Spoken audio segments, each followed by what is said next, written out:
Right. Welcome back to Two Stupid Guys Trade Stocks. I'm Vinny. I'm Dylan. And, I kind of looked at our subscriber, audience data. And I've also kind of looked at like demographics and stuff. And I thought there was a news story that came up in the last couple of days that was kind of pertinent to a good portion of our audience. So I figured we'd talk about it here on this channel. See how you guys do. If you like this kind of entertaining stock market content where it's two stupid guys trying to figure everything out, give us a like and subscribe. So that we'll get to it.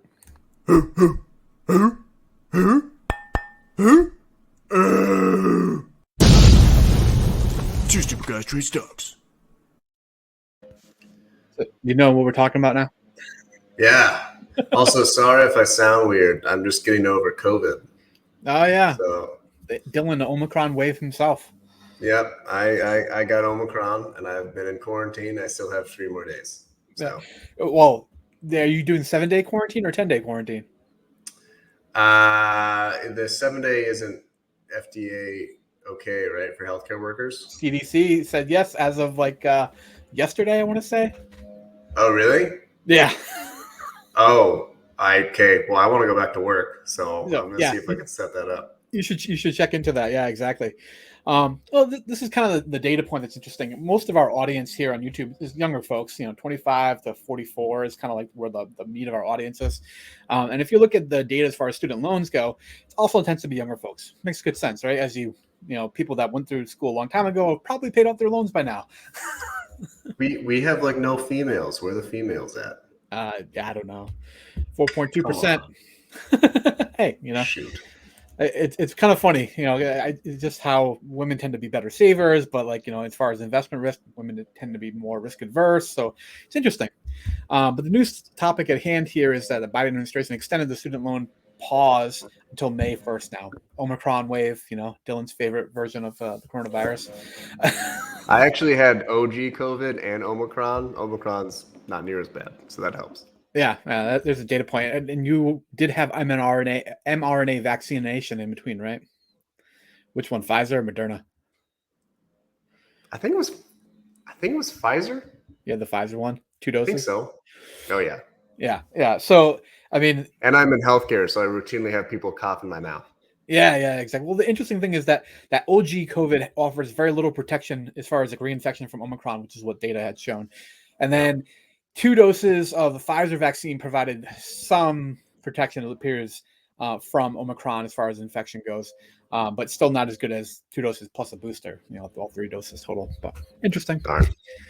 But yeah, that's the impetus for this kind of delay to anyways was the Omicron wave and the uncertainty coming forward here. The student loan pause was originally scheduled to end at the end of, this most recent extension of the pause is scheduled to end at the end of January with, payments and interest resuming February 1st. So this is Biden's statement. We know that millions of student loan borrowers are still coping with the impacts of the pandemic and some need more time before resuming payments. One of the things that's kind of a data point that supports this is this actual survey where 89% of people that are fully employed were saying that they were not in a position to financially secure to resume payments for that February 1st date. Insane, no? Sorry, am I on mute? You are on mute. Okay, cool. That's a wild number. That's 90% is very high. Yeah, exactly. I thought it was, and this is a fully employed. These are not people that are out of work for any reason whatsoever. These are people that are actually working full-time jobs. It depends on when they were fully employed, right? Because if you're fully employed 2 months, you still got to, build up your base account, have at least 4 months of money in case you lose your job, all that stuff. So you probably just need more of a stockpile. True. They're trying to catch back up. This is a person, of course, the person that they quote in the article too, which is hilarious to me.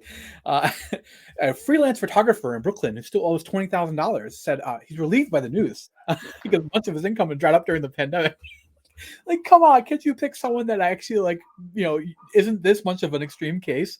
The freelance photographer, obviously he needed to go to college for that. He couldn't have just done that right out of high school with a Polaroid, but you know what I'm saying? Oh, I hope you get so much crap in that for the comments. I know, but whatever. It's I'll own it. You know what I'm saying? I took out plenty of student. Oh, I 100% agree. I just didn't say anything. Yeah, exactly. I just thought it was interesting. Obviously it is a problem. The student loan debt is continuing rising. College costs are disproportionately increasing compared to inflation.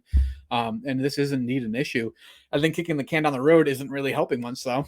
Not really giving us any long-term solutions for that. Yeah, it's really rough. I don't know why people choose to go to like incredibly expensive schools when it doesn't matter. I've never really understood that. Yeah, I think there's multiple factors involved here, right? Like people don't really understand what it is they're buying. They don't understand how big these numbers can really get. There was one article that I read when I was looking at this that the peak student loan balance it usually peaks at 286% of what the initial loan amount was. So when you get to exactly, it triples. That's how high it'll get at its highest. What's wild is that, I mean, I can now because I have like a debt history and all this stuff. But when I'm 20, it's really okay for me to go take out $100,000 on student loans, but I can't take out a $10,000 loan to start my own business. Yeah, It's absolutely wild that that's okay. Yeah, no one would give you that loan but Uncle Sam, basically. Jeez, man. Us, the American taxpayers who funds this stuff. This is actually the interest rates coming up as far as for the next fiscal year. This is like one thing that even like I personally didn't realize is how high the fees were that were tacked on initially on these loans. I understand you're borrowing this money and you have this interest rate, but did you realize that the fees were like this high? Yeah, I had loans up to 9%. Oh, interest rate or fee? Interest rate. Oh, not fees. No, not fees. Sorry, Yeah, interest rate. that's what I'm saying. Yeah, I think my highest is like 7.6%. Now I just didn't realize that there was a 4% kind of disbursement fee. That's insane. That is absolutely wild. That's disgusting, to be honest. Yeah, pretty aggressive. Fortunately, right now money is still cheap, so there are tons of options to refi into like the private sector. But right now, the federal loans are 0%, right? So you have to find that time point where you can refinance into private sector before the interest rates have gone up. But you don't want to wait so long that or exercise it before you have the 0% timeline that runs out. And you also, honestly, logically be before May 1st because they're planning 3 rate hikes. Yeah, next year, So exactly. I would assume logically before April. And that's just because 12 divided by 3 is 4 months and first rate hike. That's literally the whole logic. Yeah, no, that's reasonable because they expect the bond purchases to be tapered off before March, and then the next thing after that is the first rate hike. Yeah, timing wise, I think that's exactly where you're looking at. There's a lot of things amongst like kind of student loan or lenders that you have to look at. Like one of the things I was curious about is federal student loans are discharged if something happens to me. If I die and obviously no longer able to make payments, the federal loans can be discharged. A lot of these private companies, once you refinance them, it's much harder to do that. I know Laurel Road is one that still offers that protection. But yeah, something to consider because you give up a lot. And then, right now, like I said, you're getting this perpetual 0% kind of extension. So you people that have refinanced prior to this with these private companies were not able to enjoy that. Yeah. I mean, I think all this is ridiculous. So this is the most ridiculous, absurd situation that we're in. So, well, I mean, I didn't throw in your friend Elizabeth Warren's request for $50,000 in student loan debt to kind of forgiveness. Did you say my friend? Yeah, your friend. Oh. Yeah, your Omicron buddy. Oh, okay. I was like, what? Yeah. I forgot. She had Omicron. Okay. Yeah, we're basically the same person. Basically. We call you Dylan Warren. Dylan Warren. We can go by that. Yeah, exactly. All right. I don't know. I just want to get the discussion going a little bit. Amongst our subscribers, most of us are probably financially savvy, but I imagine some people still have some student loan debt. I'm just kind of curious in terms of what your plans are, if you were still federal or if you're planning to, refinance, or if you had already taken your loans private and kind of unfortunately didn't enjoy this, and that sort of thing. Yeah, it's definitely an interesting situation. I have a leaf blower by my window. Yeah, thank you so much, guys. I appreciate it.